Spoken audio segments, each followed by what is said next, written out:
Something very special here on CBS Mornings, something you will only see on CBS Mornings. It is one of the final interviews with the beloved actor and comedian Bob Saget. You'll remember Saget was found dead in his hotel room last weekend. He was just 65 years old. Shocking find. Behind his wit and persona on air and in front of the camera, he was also haunted for years by a devastating personal loss, the death of his older sister, Gayle, from a little-known disease. Saget became a champion of fundraising and research for that disease. It's called scleroderma. And just weeks before he died, Saget spent a day with our Dr. Jon LaPook in Los Angeles for one of his final conversations about the disease and also how he personally used humor to cope with his loss. And Jon joins us this morning. You said this is one of the hardest pieces you ever wrote. I was writing it through tears. I really was. And when I sat down with my close friend Bob Saget last month, I never imagined it would be the last time we would be together. A serious topic was on the agenda, but as you'll see, Bob never missed an opportunity to lighten things up. Well, let's start it off. You and I know each other, we're buddies. Yeah. When did you realize you were funny? I thought I was funny when people were laughing at me. I was like 4 years old. When we sat down in Los Angeles last month, Bob Saget showed me how being funny helps him roll with the punches. And we are getting a lot of airplanes. It's okay.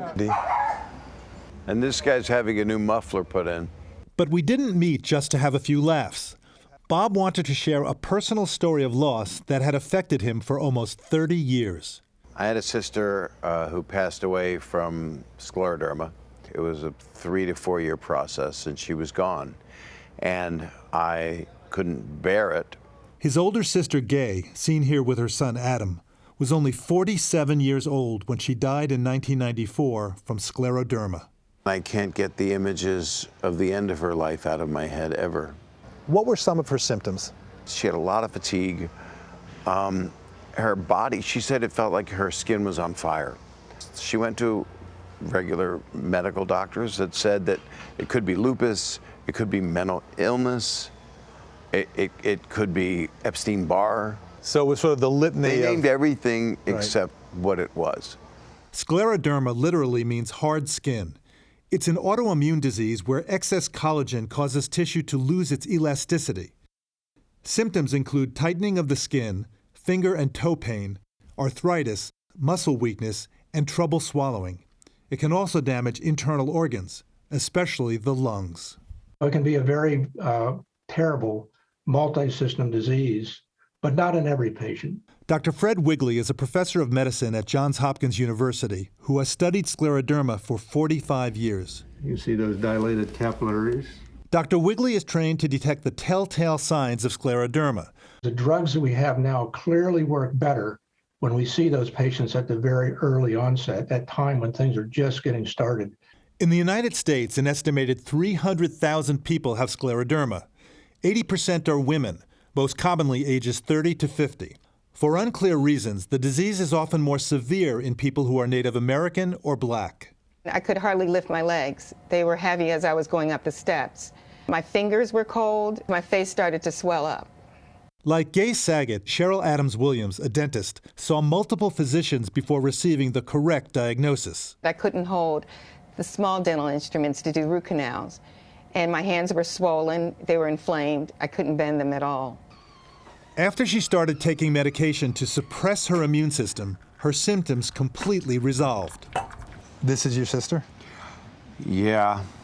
She has an angelic look about her. I mean, there's something very sweet. But when Gayle Saget was diagnosed, much less was known about the disease and how to treat it. We were all in the room when she let out her last breath. And I don't know how to explain it, but it felt like, I mean, I'm gonna go all woo-woo here, but it felt like the soul going past us. Literally felt it. I felt my hair kind of move. You know, and being an actor, that's a very important thing if your hair gets out of place. So even at this very serious moment, humor comes in. Humor is the only way my family survived. It is so healthy to laugh. And I'm out there doing it, and I know it's healing for people. We've already just now raised about $600,000 for the... Through laughter and star power, Bob Saget raised more than $26 million for the Scleroderma Research Foundation. John Stamos, of course. George Lopez has always been there. Dave Chappelle, John Mayer. We're just asking you to give to the Scleroderma Research Foundation. Robin Williams did the event 7 times. Anytime I asked him, he said, okay, Chief, whatever you need. I can't watch what happened to my sister happen to more people if I can do anything.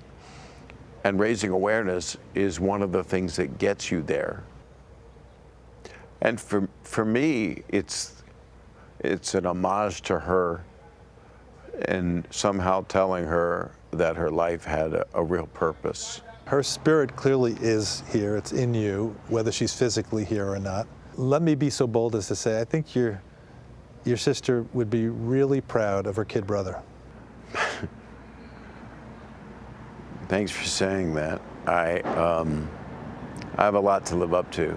I feel like to really do her justice is to really make huge strides in the next decade or two and to really help these sweet, innocent victims with this disease. My sister should not be dead. And that's one of the things that's kept me doing this, will keep me doing this until I'm gone. I'll do it when I'm gone. Oh my goodness, Jon LaPook, the irony of this piece. You know, he did this piece clearly, I know you all are friends, but he wanted to bring attention to scleroderma. Yeah. And so that's why he did the piece. And now in his death, we are all learning more about scleroderma that we had known before. It's so ironic to me. When did you shoot that interview? December 6th, just a December. month ago. And that last line, I'll do it when I'm gone. Which is what we're doing. And what Yes. We're talking and I about. think when he said that, he sort of realized he had said, I'll do this until I'm gone. I'll do this when I'm gone. When I'm gone. Listen, no one could have anticipated his death. The thing that strikes me about Bob Saget, I'm so sorry I never got a chance to meet him, but the outpouring of love and support for him and talking about how kind he was, how sweet he was, and what a decent human being. I've never seen an outpouring like, not from just comedians either, from all different types of people who came in contact with him. He was a love, he was sweet, he was emotionally intelligent, Yes. he was a mush, and he would be so happy that we're talking about this finally in the Scleroderma Research Foundation, which is so important to him. They got $1.5 million matching gift after he died. Wow. If you go on our website, you can see how to find more information. I also like what he said, laughter is healing. Yes. I honestly believe that. Yeah. It really is. Absolutely. I did think it was interesting. He made a joke in that moment. You pointed it out. That seems to be who he was. Yeah. And, you know, he said it, and then he waited, and then he couldn't resist. Yeah, I What know a this great was guy. tough for you, Jon. Thank you. I know it was. beautiful Thank you so But much. I promised him. No, thank you. Did you deliver? You did deliver.